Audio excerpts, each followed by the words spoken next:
తొలిపలుకు channel కి స్వాగతం. నేను జ్యోతి. నేటి ముఖ్యాంశాలు చూద్దాం. మీరాలం ట్యాంక్ పనులపై సీఎం ఆకస్మిక తనిఖీ. పర్యాటక కేంద్రంగా అభివృద్ధికి సీఎం ఆదేశాలు. టార్చ్ లైట్ వెలుగులో బాలుడికి వైద్యం. కొత్త ఆసుపత్రిలో విద్యుత్ సౌకర్యాలపై ఆగ్రహం. పర్యావరణ పరిరక్షణకు జనసేన చర్యలు. పచ్చదనం పెంపుతో స్వచ్ఛమైన ఆంధ్రప్రదేశ్. సిద్దిపేటలో పాలిటెక్నిక్ విద్యార్థుల ఆందోళన.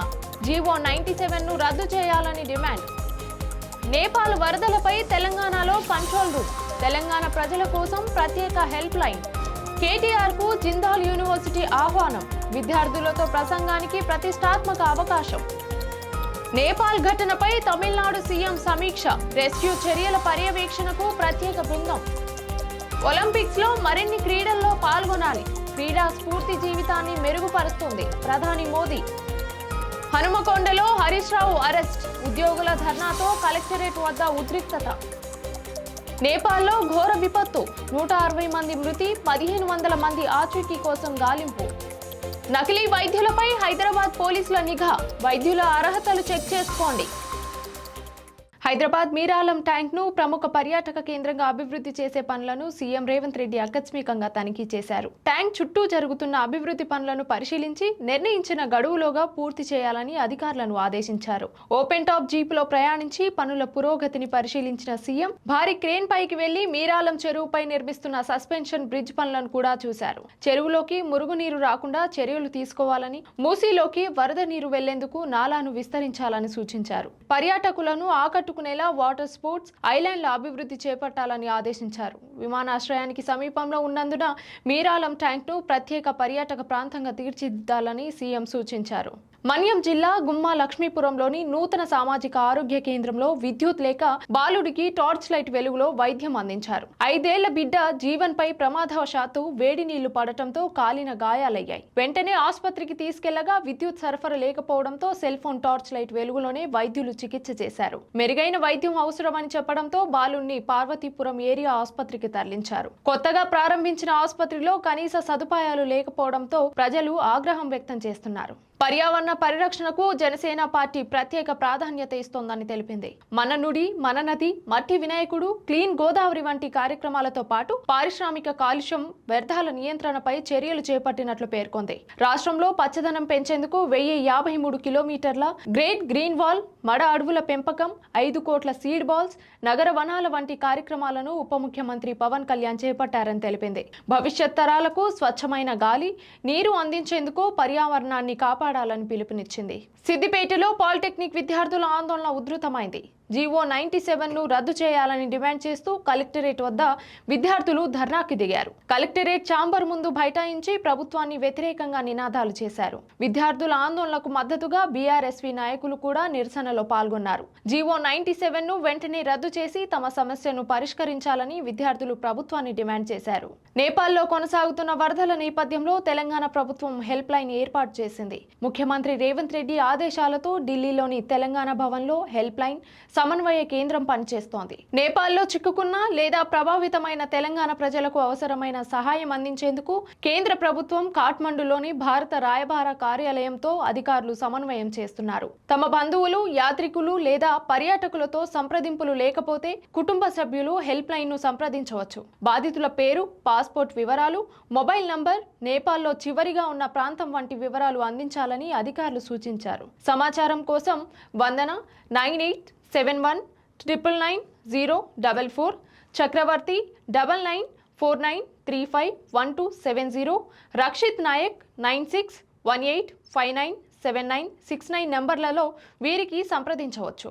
బీఆర్ఎస్ వర్కింగ్ ప్రెసిడెంట్ కేటీఆర్ కు మరో ప్రతిష్టాత్మక ఆహ్వానం అందింది. హర్యానాలోని ఓపీ జిందాల్ గ్లోబల్ యూనివర్సిటీకి వచ్చి విద్యార్థులు, అధ్యాపకులతో సంభాషించడంతో పాటు ప్రత్యేక ఉపన్యాసం ఇవ్వాలని యూనివర్సిటీ ఆహ్వానించింది.